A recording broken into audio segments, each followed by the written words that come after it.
नमस्कार। आदर्श शिक्षण संस्थान जोधपुर की ओर से आयोजित ऑनलाइन क्लासेस में एक बार सभी भाई बहनों का हार्दिक स्वागत, अभिनंदन।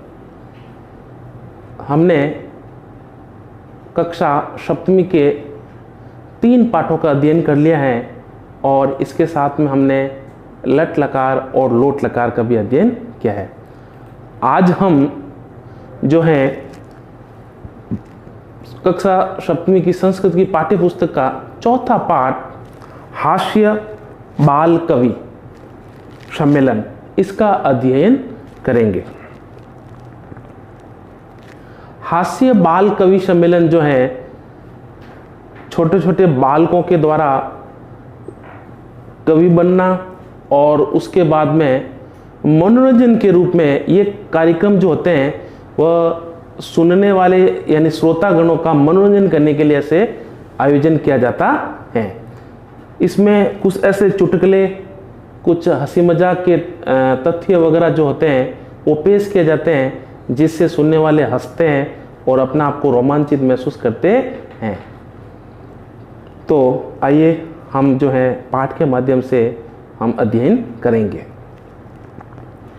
विविध यानी अनेक प्रकार के, विविध वेशभूषा धारिण यानी विविध वेशभूषा धारण किए हुए, चत्वार यानी 4, बाल कवय यानी बाल कवि, मंचस्य यानी मंचस्य यानी षष्ठी विभक्ति का प्रयोग हुआ है, यानी मंच के ऊपरी यानी ऊपर, उपविष्टा संति यानी बैठे हैं। मंच बनाया हुआ है। हम देखते हैं कहीं जागरण होती है या कोई कार्यक्रम होता है तो एक मंच का निर्माण करते हैं।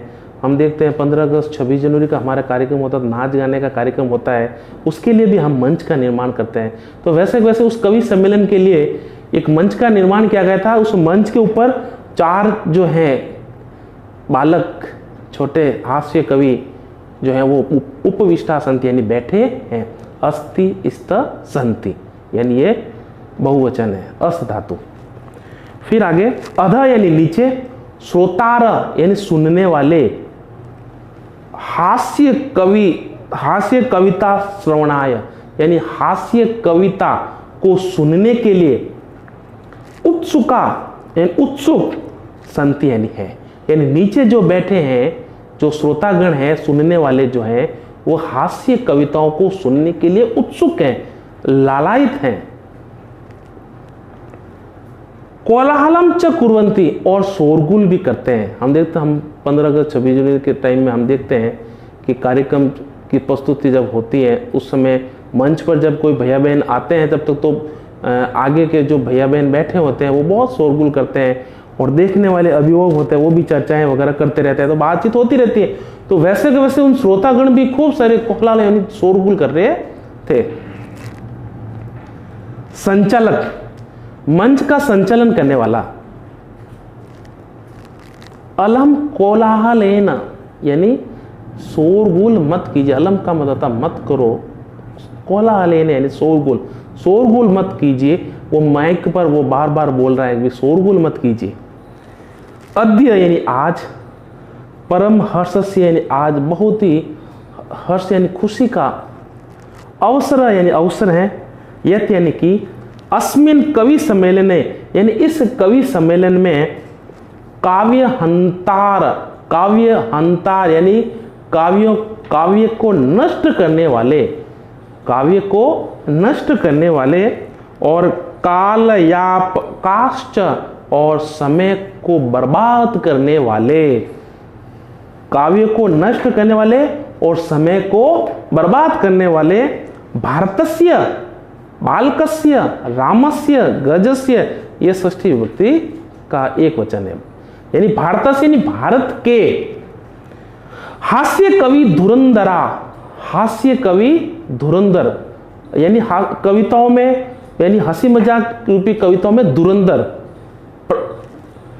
समागता संति यानी आए हुए हैं। भारत के जो है हास्य कविता के धुरंधर आए हुए हैं, ऐसा वह मंच संचालन ऐसा संचालन करने वाला बोलता है कि काव्य को नष्ट करने वाला और समय को बर्बाद करने वाला, क्योंकि ये था भी प्रोग्राम यही था, हास्य कवि सम्मेलन था, तो वो संचलन करता भी ऐसे ही बोल रहे हैं कि भी काव्य को नष्ट करने वाला और समय को बर्बाद करने के लिए यहाँ पर भारत के खूब सारे हास्य बाल कवि यहाँ आए हुए हैं।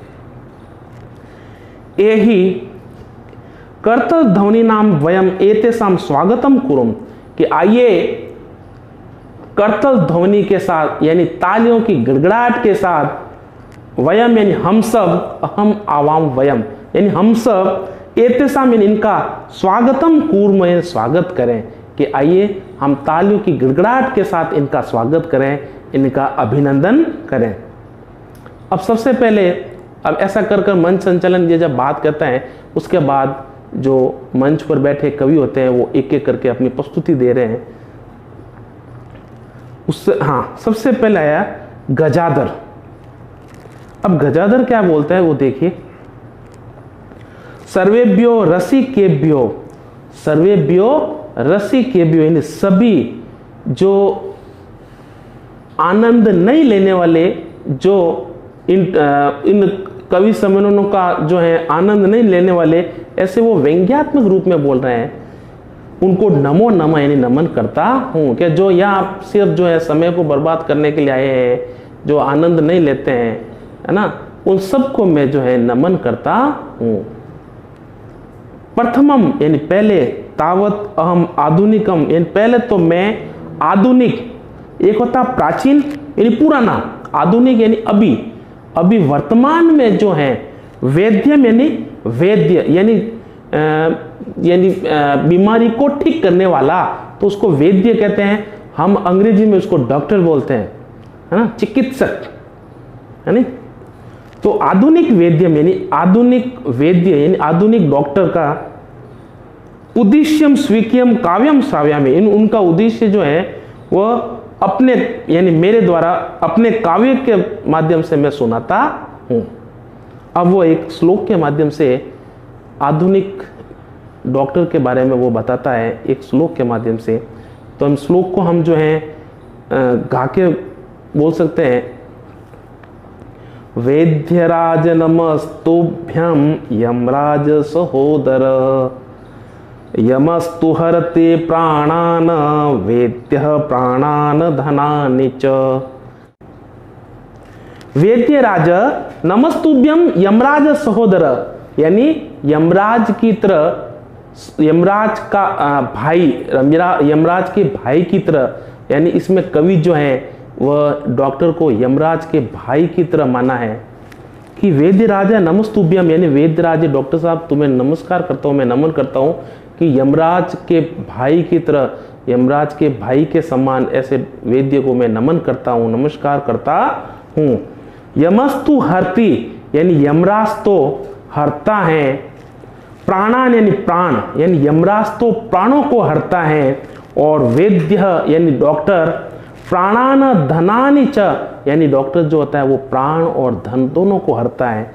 इसमें जो है डॉक्टर को यमराज से भी जो है श्रेष्ठ माना है, या इसमें डॉक्टर की जो है व्यंग्यात्मक रूप से हंसी मजाक के रूप में डॉक्टर को जो है यमराज से भी ऊपर माना है कि यमराज तो जो है वह प्राण को हरता है, लेकिन डॉक्टर जो है वह प्राणों को तो हरता ही है और साथ साथ में धन को भी हरता है।